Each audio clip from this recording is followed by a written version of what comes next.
और इसलिए इस पावन धरा को कोटि कोटि नमन करते हुए आप सभी को श्री कृष्ण जन्माष्टमी की हृदय से बधाई देता हूं, अपनी शुभकामनाएं देता हूं।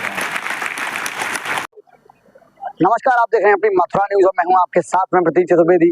सबसे पहले आप सभी को श्री कृष्ण जन्माष्टमी की शुभकामनाएं। जिस प्रकार से आज मथुरा में भगवान श्री कृष्ण का जन्मोत्सव मनाया जाता है, तो उसी में आज सूबे के मुखिया योगी आदित्यनाथ का भी भगवान श्री कृष्ण की नगरी मथुरा में आगमन हुआ और उनके द्वारा विभिन्न परियोजनाओं का लोकार्पण और उद्घाटन किया गया। उनके द्वारा मथुरा, वृंदावन और ब्रज के संपूर्ण विकास के लिए विभिन्न परियोजनाओं का, जो करोड़ों रुपए की लागत की परियोजना है, उनका उद्घाटन किया गया और उन्होंने कहा कि ब्रज का विकास निरंतर चलता रहेगा।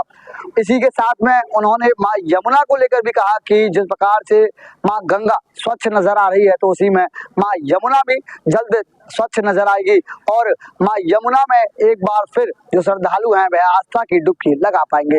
वहीं इसके साथ में उन्होंने मां योगीराज भगवान श्री कृष्ण के जन्मोत्सव पर आकर श्री कृष्ण जन्माष्टमी पर उनके दर्शन किए और उसके साथ में मथुरा का भ्रमण किया और किया परियोजनाओं का लोकार्पण।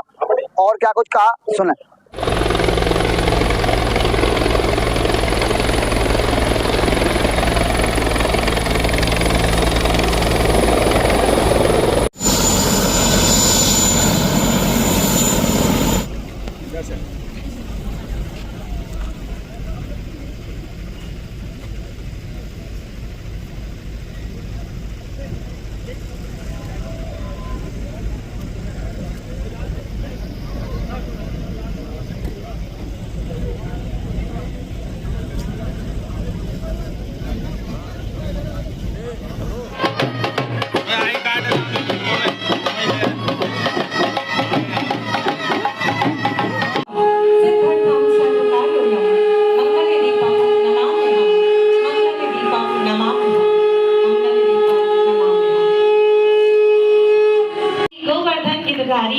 ठुमक ठुमक चलत आंगन में कृष्णा कृष्ण मुरारी।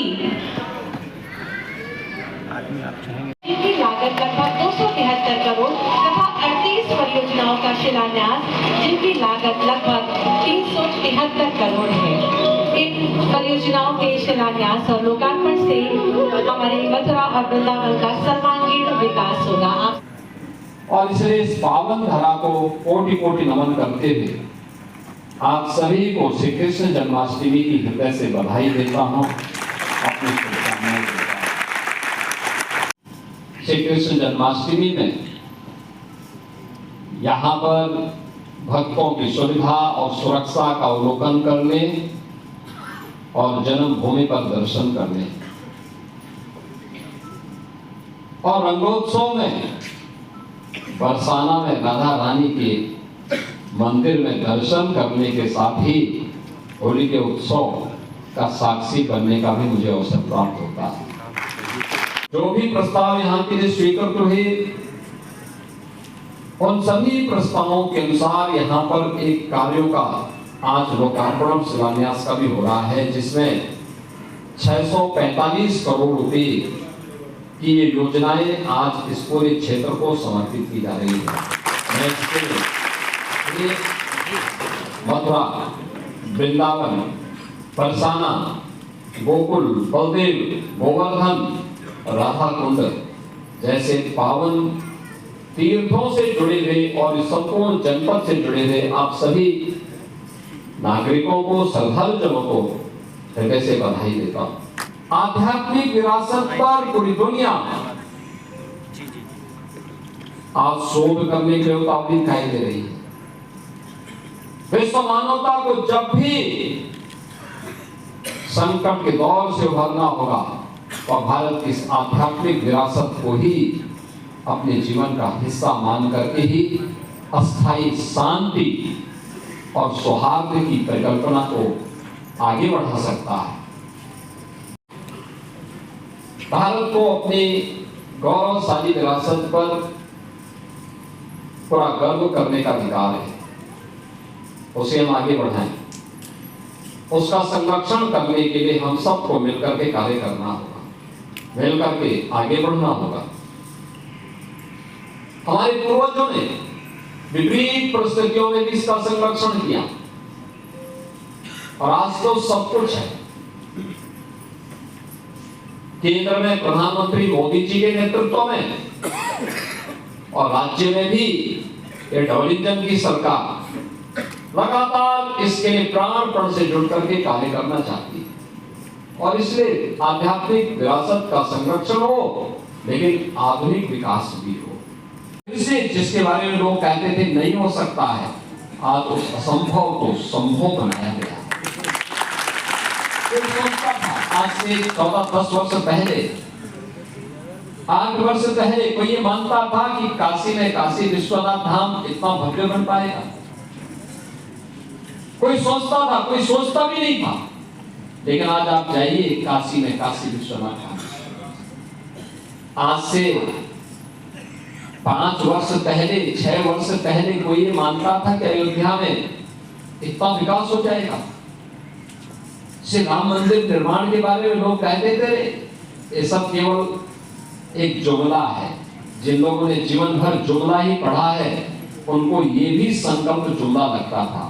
लेकिन बहनों और भाइयों, आज आप देख रहे होंगे अयोध्या धाम में श्री राम जन्मभूमि पर भव्य मंदिर बन चुका है। रामलला मैंने इस बारे में कहा था कि मथुरा वृंदावन के साथ साथ सभी तीर्थों के समग्र विकास के साथ ही श्रद्धालुओं की सुविधा, उनकी सुरक्षा को सर्वोच्च प्राथमिकता देते हुए एक बड़ी कार्य योजना बननी चाहिए मथुरा वृंदावन आदि तीर्थों की। और उस पर हमारा मंथन चल रहा है, कार्रवाई प्रारंभ होने वाली है। अकेले ब्रज क्षेत्र के लिए, यहाँ के समग्र विकास के लिए 30,000 करोड़ रुपए की एक नई कार्य योजना को लेकर हमारा ब्रज क्षेत्र फिर से द्वापर की स्मृतियों को ताजा करेगा। जिस ब्रज क्षेत्र में रहकर के अपना पूरा जीवन समर्पित भाव के साथ हमारे पूज्य संतों ने श्री कृष्ण की भक्ति के लिए, श्री राधा जी की भक्ति के लिए, इन पावन तीर्थों के संरक्षण के लिए अपने आप को समर्पित किया है, उन भावनाओं को सम्मान करने के लिए सरकार आज प्रतिबद्धता के साथ कार्य कर रही है। शुभांशी वचनों के लिए पूरे मथुरा वृंदावन की ओर से हम आपका आभार व्यक्त करते हैं कि आप भगवान के पास हम सबको अभिषेक किया। आप सभी से अनुरोध है अपने स्थान पर बैठे रहिए जब तक आप तक अग्रिम निर्देश न पहुंचे। आप सभी आज मथुरा में मुख्य योगी आदित्यनाथ जी का दौरा हुआ, उनके द्वारा तमाम परियोजनाओं का शुभारंभ किया गया। आप क्या कहेंगे जन्माष्टमी के अवसर पर? आज अजन्मे के जन्मदिन योगीराज भगवान श्री कृष्ण के जन्मोत्सव के आनंद में संपूर्ण ब्रज भूमि आनंदित है। इस अवसर पर उत्तर प्रदेश के धर्म प्रणेता मुख्यमंत्री आदरणीय योगी आदित्यनाथ जी द्वारा जो करोड़ों रुपए की है परियोजना ब्रज के सर्वांगीण विकास के लिए आज यहाँ पर उद्घाटित एवं शिलान्यासित की गई है। ब्रजवासी कृतज्ञ हृदय से उनका आभार व्यक्त करते हैं और योगीराज भगवान श्री कृष्ण से कामना करते हैं कि ऐसे यशस्वी मुख्यमंत्री और ऐसे यशस्वी प्रधानमंत्री जी को और आत्मबल और संबल प्रदान करें और ब्रज का संपूर्ण विकास हो और भगवान योगीराज श्री कृष्ण के भव्य श्री कृष्ण जन्म स्थान का पुनर्निर्माण हो। ऐसी कामना सभी ब्रजवासी आज के दिन में करते हैं। जय श्री कृष्ण। जी, आज मथुरा में मुख्यमंत्री योगी आदित्यनाथ जी का दौरा हुआ, तमाम परियोजनाओं का शुभारंभ हुआ, क्या कहेंगे? आज बहुत बड़ा महापर्व है, योगीराज भगवान श्री कृष्ण का जन्म और योग माया का जन्म दिवस, दोनों ही महापर्व का दिवस है। उसमें योगीराज जो हमारे मुख्यमंत्री जी हैं उनका मथुरा में आगमन ये सौभाग्यशाली है। इससे दिखता है कि भारतीय जनता पार्टी धर्म के प्रति कितनी कर्मठ है और जिसका जो हमारे मुख्यमंत्री जी वह स्वयं आकर यहाँ पे व्यवस्थाओं का आलंकन करती हैं कि योगीराज के जन्म की व्यवस्था में कोई कोताही न बरती जाए, कोई कमी न रह जाए और वो हर वर्ष यहाँ आकर नमन करती हैं ठाकुर जी चरणों में। तो यह दिखती है कि भारतीय जनता पार्टी किस प्रकार से सांस्कृतिक जो विरासत है उनका संरक्षण संवर्धन करने के लिए कटिबद्ध है।